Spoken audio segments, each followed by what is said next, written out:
Bloomberg Audio Studios. Podcasts, radio, news.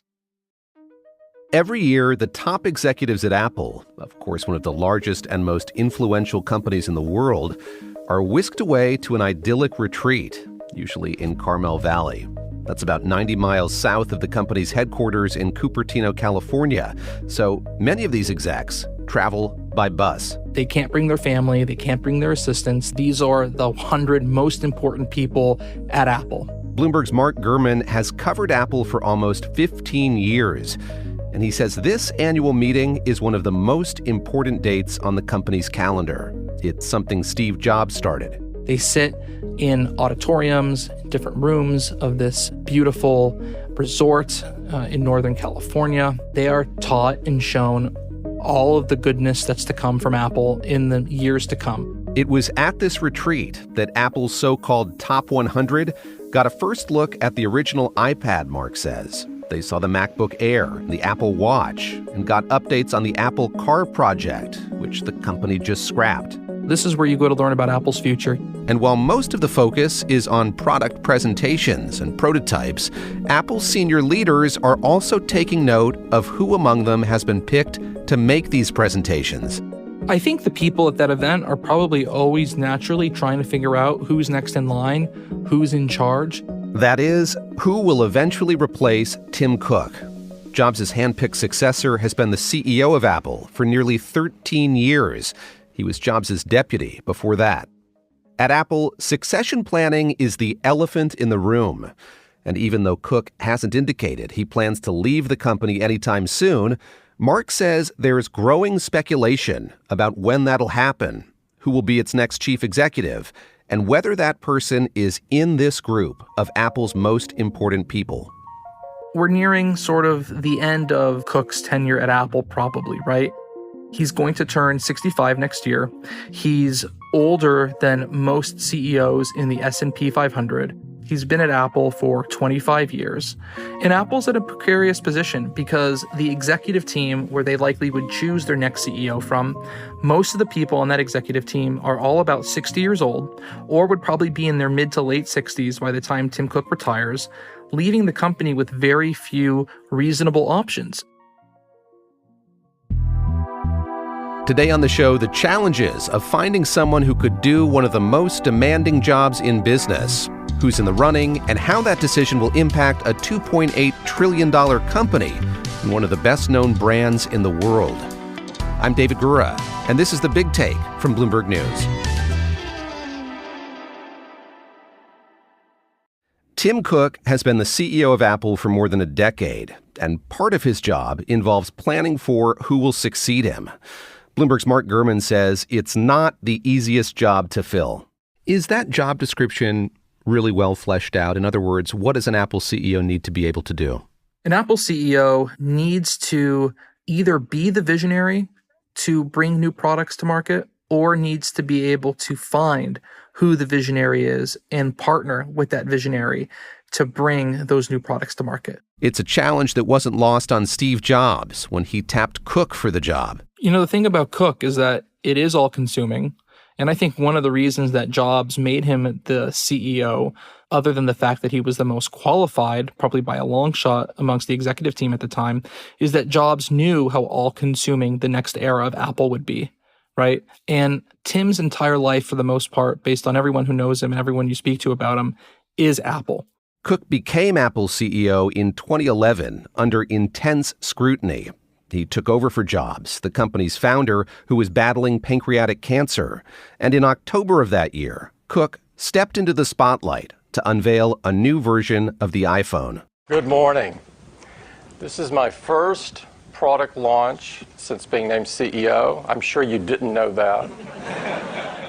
You can hear him cracking a joke to acknowledge what a big moment this was. He was under immense pressure, following in Jobs' footsteps. I love Apple, and I consider it the privilege of a lifetime to have worked here for almost 14 years. As Apple's chief operating officer, Cook worked side by side with Jobs during a period when Apple grew at breakneck speed, when it became much more than a computer company. Just 10 years ago, we launched the original iPod here and it went on to revolutionize the way we listen to music. Mark, you covered that transition in 2011. What can you tell us about the relationship between Steve Jobs and Tim Cook? They were close. I wouldn't say that they were best friends. I would say in many ways they were partners. Steve Jobs was the design mind. He was the person dreaming up these new products, and Tim Cook was the execution guy. He was the person, for all intents and purposes, who was able to bring these products to market, get them manufactured, get them into retail stores, and so forth. And then when Steve Jobs stepped down and then ultimately passed away, what Apple lost was sort of that visionary to dream up new types of product categories, new designs, new user experiences. Jobs died on October 5th, 2011, one day after Cook unveiled that new iPhone. And in the years that followed, Cook made sure Apple continued to build on the runaway success of that device. The Apple Watch, for all intents and purposes, is an accessory or an extension of the iPhone. AirPods are an extension of the iPhone, an accessory to the iPhone. What Tim Cook has done, he's taken the product lines that Steve Jobs created and envisioned and supercharged them. When Steve Jobs passed, there was only one iPad model, the iPad 2. Today, there are 5 or even more iPad models available right now. The iPhone went from 1 or 2 different models to several different models. So what Tim Cook has been able to do is squeeze so much juice out of the lemons that are those original Apple form factors. Under his leadership, Apple added products and services, along with new accessories. The company branched into movies and TV. It introduced an Apple credit card. At its core, I think Apple is still very much a technology company, but they like to position themselves as well as a lifestyle company. Now more than a decade into his tenure, do you see this company as Tim Cook's Apple, or is it still Steve Jobs' Apple that Tim Cook is the steward of? I think it's actually a mix of both. At its very core, Steve Jobs left Apple with something, more than pretty good in the iPhone. And Tim Cook, I would say, has probably made the most of what he was left with. I don't think anyone could have done a better job following in the footsteps as legendary as someone like Steve Jobs. People worried Steve Jobs would be irreplaceable. But now there's a sense Tim Cook's shoes will be hard to fill. So the question is, Apple moving forward, who is that new person to lead Apple into a new era with a new vision, with new types of products? And that's really what Apple needs to come up with to create its next 15 years. There are a handful of names that come up in conversations about CEO succession at Apple. But over the years, as Mark has reported on this, there's been a clear frontrunner. He can own the stage. He can talk the talk with government officials from China to Europe to the US. If something happened unexpectedly to Cook, I don't think Apple would miss a beat. So who is Apple's heir apparent? And who else is waiting in the wings, vying for the top job? That's after the break. Before Tim Cook became Apple's CEO, he was the chief operating officer under Steve Jobs. And when it comes to who will replace Cook, his current COO could easily be next in line. And to tell us about some progress in this area, I'd like to invite up Jeff Williams. Jeff? That's Cook introducing Jeff Williams at a product launch in 2016. Last year, we introduced Research Kit, and our goal was to use technology to solve some of the biggest problems. Williams has been COO for almost a decade now. He joined the company in 1998. Right now, he runs Apple's entire operations. He's in charge of the Apple supply chain. He's in charge of Apple's health care efforts. He's in charge of Apple Watch hardware and software engineering. He was in charge of the Apple Car. He's involved with the Apple Vision Pro headset. And he's in charge of Apple's hardware and software design organization. So he has so much in his portfolio already, and he would be able to be a shoo-in pretty easily for Cook if something were to happen. A lot of people have called him Tim Cook's Tim Cook. And like Cook, Williams grew up in the South. He got an MBA from Duke and had a stint at IBM before joining Apple. But there's something else these two have in common. They're both in their early 60s. He's only 2 years younger than Cook.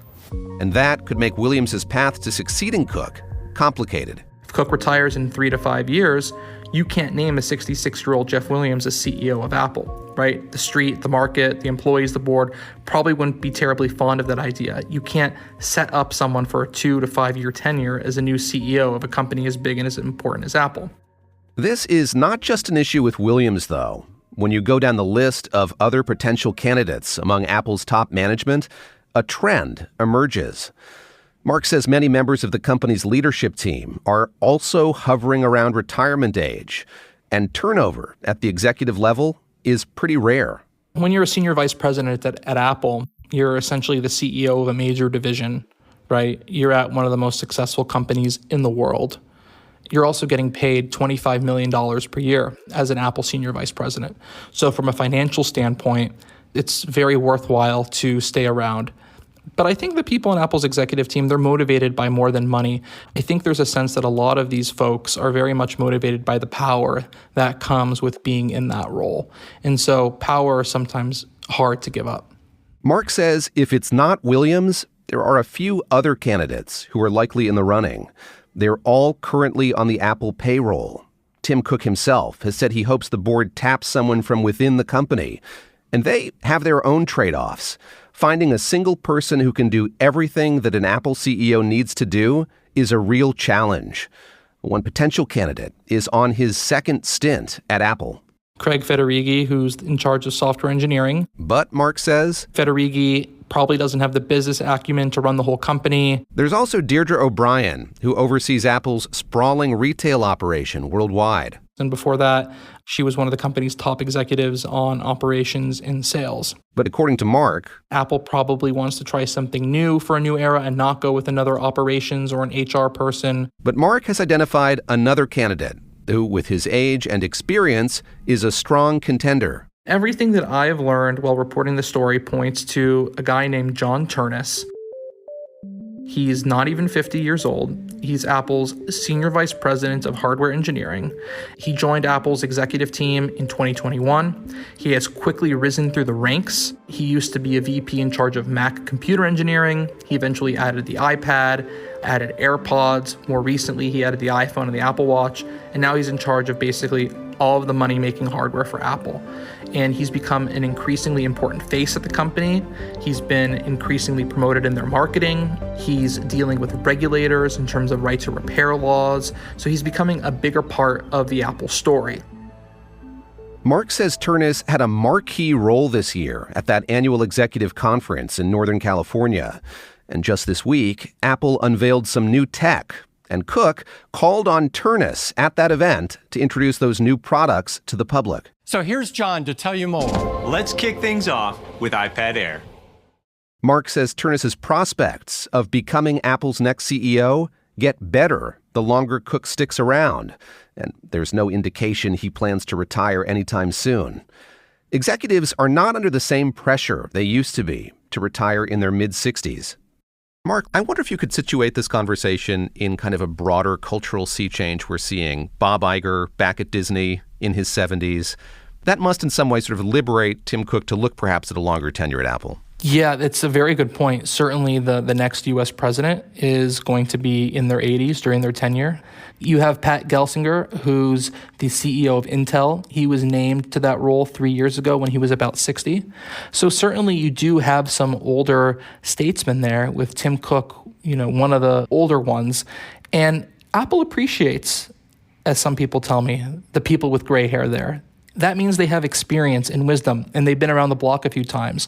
There is nothing that Tim Cook hasn't seen, and wisdom goes a long way for being an Apple executive. For his part, Cook has a lot of unfinished business he's attending to right now. Apple has seen a slowdown in sales. The company is taking hits from regulators in the U.S. and the European Union. And after Apple's adventure in automobile manufacturing came to a screeching halt, it's under pressure to deliver something new. All of that and more is on Cook's plate, and Mark says no one is pushing him to step aside. There's no mandatory retirement age, and I would say that even if there was, they'd rip that up or shred it or light it on fire to let Cook stay around as long as he wants to, because he's been effective. Wall Street loves him. The stock price has surely been positively reflected by Cook's tenure. And so I think Tim Cook is going to be the CEO of Apple as long as he wants to be the CEO of Apple, and he won't step down a day before that. This is The Big Take from Bloomberg News. I'm David Gura. This episode was produced by David Fox and Thomas Liu. It was edited by Stacey Vanek Smith, Aaron Edwards, and Nick Turner. It was mixed and fact-checked by Alex Segura. Our senior producers are Naomi Shavin and Kim Gittleson. Our senior editor is Elizabeth Ponso. Nicole Beamsterboer is our executive producer. Sage Bauman is our head of podcasts. Thanks for listening. Please follow and review The Big Take wherever you listen to podcasts. It helps new listeners find the show. We'll be back tomorrow.